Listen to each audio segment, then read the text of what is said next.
What's up, guys? What's up? Welcome to the Crypto Bunker, the original bunker, which is my parents' house. Tonight, I want to talk to you guys about Ethereum. And before you stop watching, I'm just telling you that this is the most revolutionary piece of technology, basically, of all time. This is a once in a lifetime opportunity. So if you want in on a once in a lifetime opportunity, this is a place for you to learn exactly why this is a once in a lifetime opportunity. And this is going to be a quick video. And it really actually is going to go over mainly what Raoul Pal talked about in NLW's podcast, the breakdown. So I'm just going to get into it. There's two parallel universes right now that are happening in the world. One is the traditional finance, traditional stock market, traditional things, goods, services. The second is Ethereum and DeFi, where you can earn massive yields and you can participate in the metaverse. You can participate in different apps that are built on Ethereum. And this is a whole new world for people to participate in. You have to understand, when people talk about the virtual world, it's a different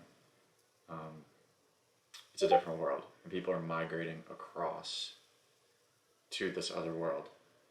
And you have to understand that there's a generational gap.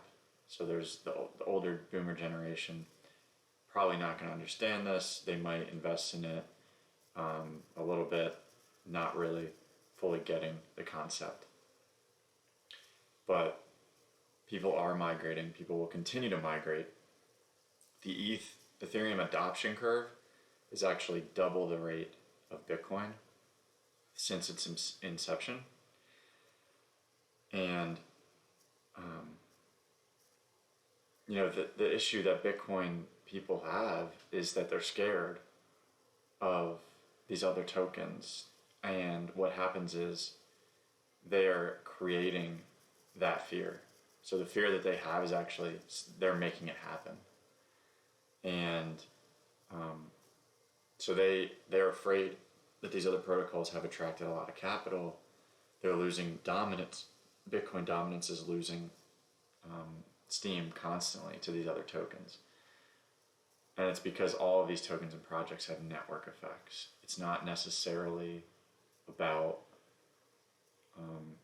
how good of a money it is, or how scarce it is. It doesn't really matter. What matters is the adoption rate, because all of these trade on network effects. And Bitcoiners should understand this at this point, because Bitcoin is the most successful money network of all time. And it will continue to do well into the future as, the original cryptographic cryptocurrency.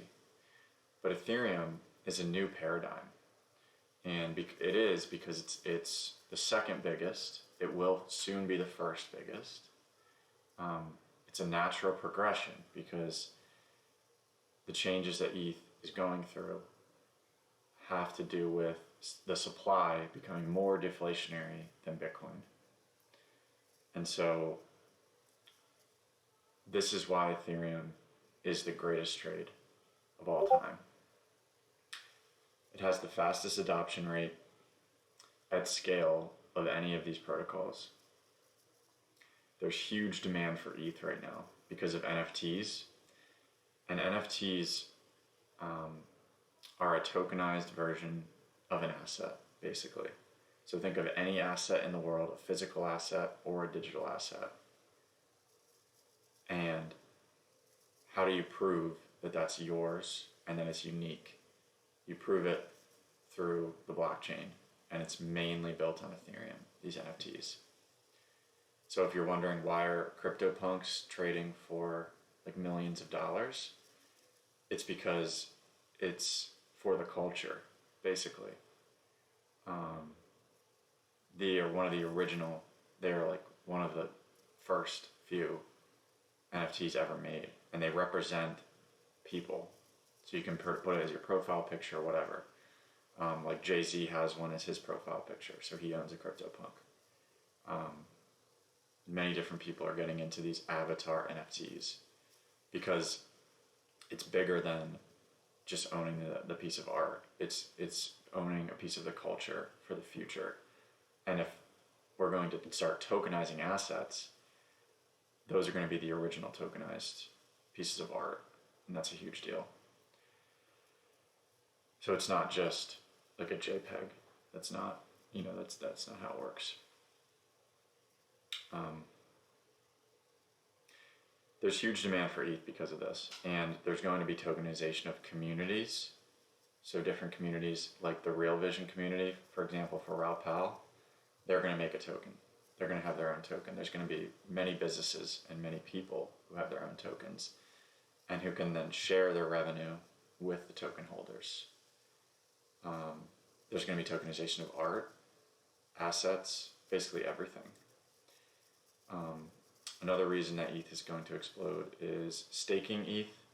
So you're going to be able to stake your ETH because they're moving from proof of work, which uses miners to mine the Bitcoin using a cryptographic hashing power of computers.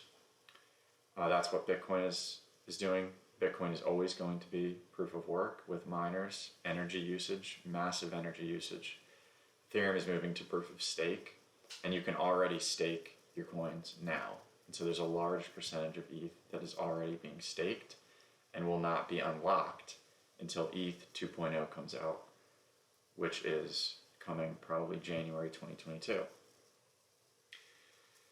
And you'll be able to earn about 6% per year or more on your ETH. So if ETH goes to 20,000,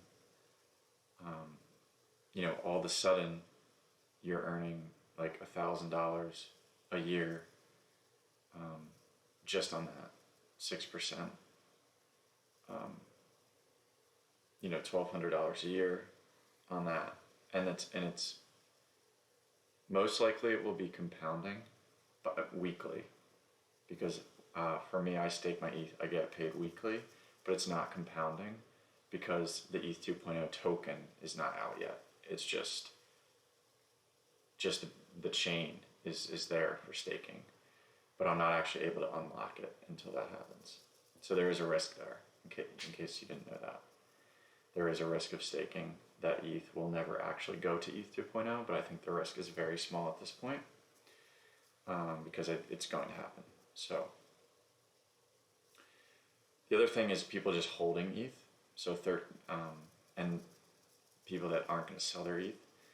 There's also a lot of ETH that's locked in decentralized finance, used as collateral for people to take out loans, for people to use stable coins and other different protocols that give you good yield. So people are doing that. So a lot of ETH is locked away in decentralized finance and most likely will not come out unless there's a massive sell-off and that collateral has to be sold. There is also EIP 1559, which just happened August 4th. Huge deal. This is ETH being burned with every transaction, and it reduces the amount of selling pressure that the Ethereum miners had before by about 30%. And once proof of stake comes into effect, these miners they're going to be gone. They're not going to sell anything. So who's going to sell their ETH? You're going to either stake your ETH, you're going to use it in DeFi, or you're going to hold it as a speculative asset. But at that point, I don't see there being a lot of selling pressure. There will be selling pressure when ETH 2.0 first comes out because of the unlocking. Like the coins I have staked now will unlock. So that's a factor. But right now, the demand for ETH is so high and people are spending their ETH all over the place for NFTs right now. And so all of that ETH is being burned. And the reason that that's good is because that attracts value directly to me as an ETH holder because it's just burning away the ETH supply. So if you use the ETH network and you hold ETH, you're actually accruing value to yourself by using the network. So it's an incentive structure that creates network effects that are exponential. And so with exponential demand for this asset and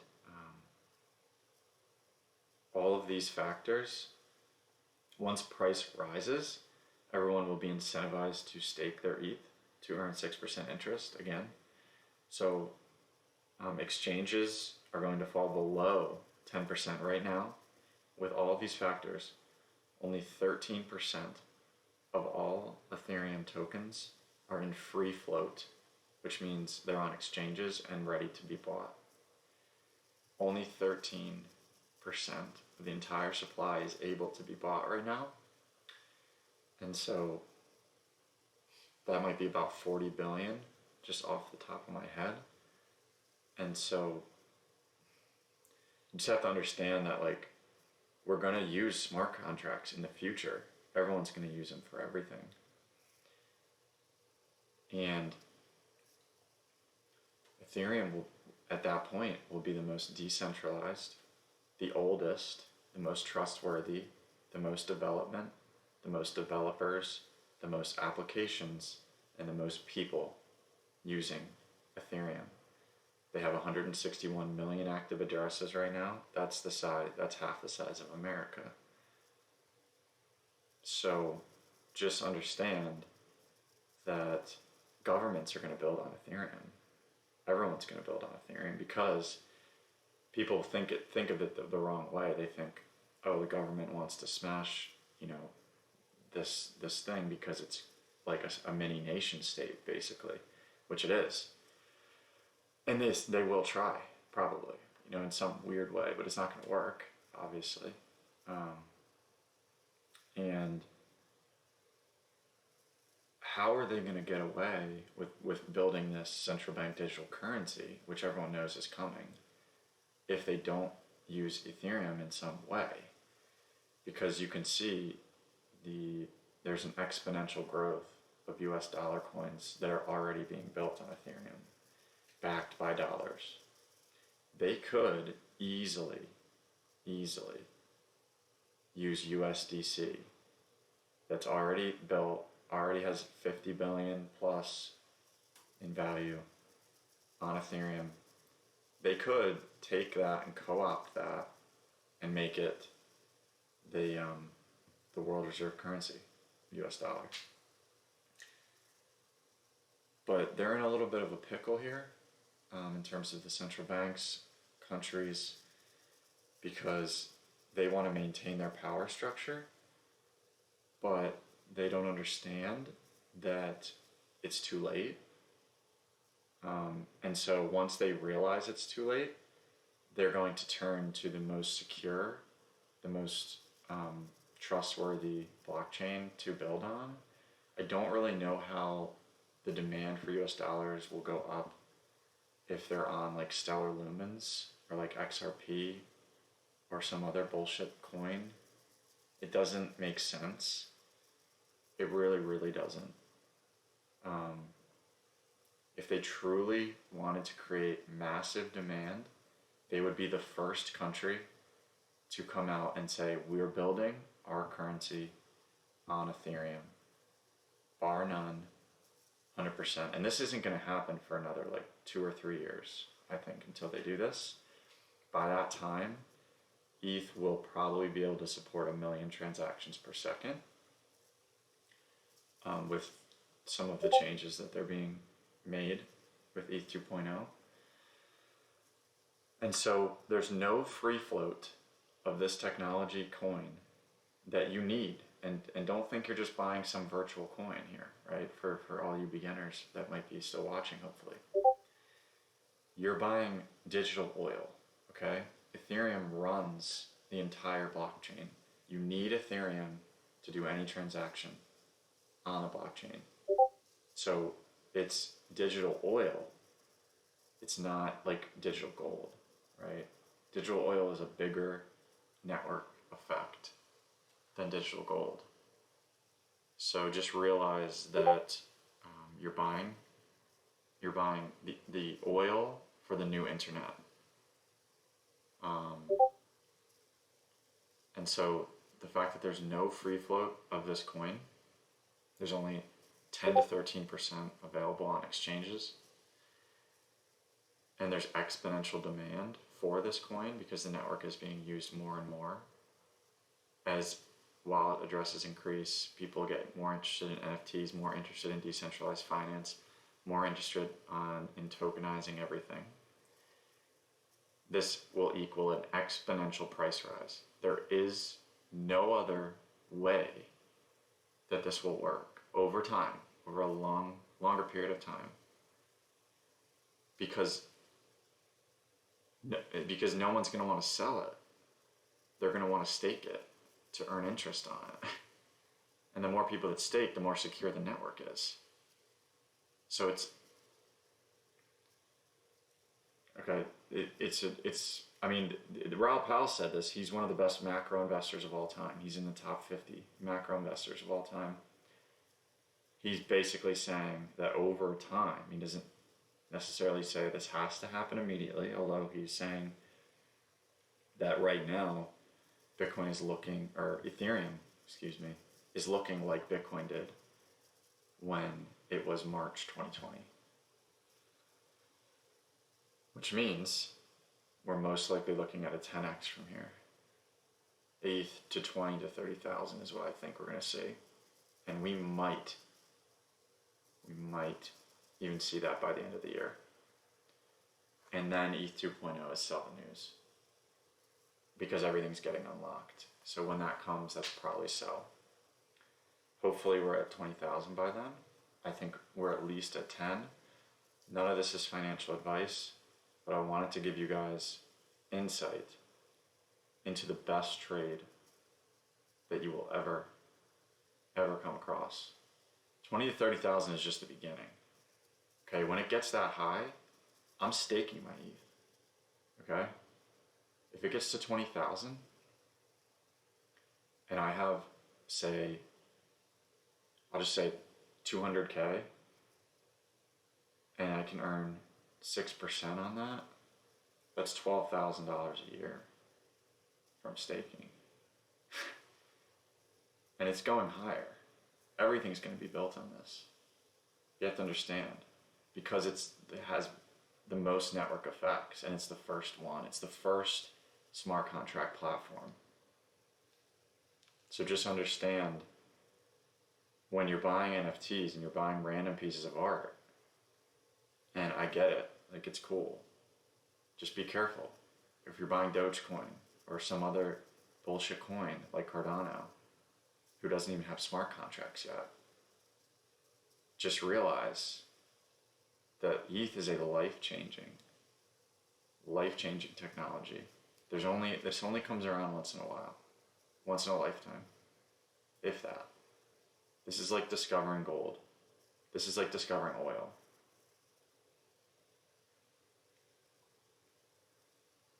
And so I just want to say that I think another thing that people are scared of is like the global slowdown in growth, which I think is coming. But that will lead to more money printing, and more money printing will lead to more growth in crypto, because people are looking for alternative assets to put their dollars in. All right, guys, I'm signing off. Hopefully this changes someone's life, or hopefully somebody hears this and says, wow, this is insane. And I just want to say, none of this is financial advice, but make your own decisions. All right, have a good night.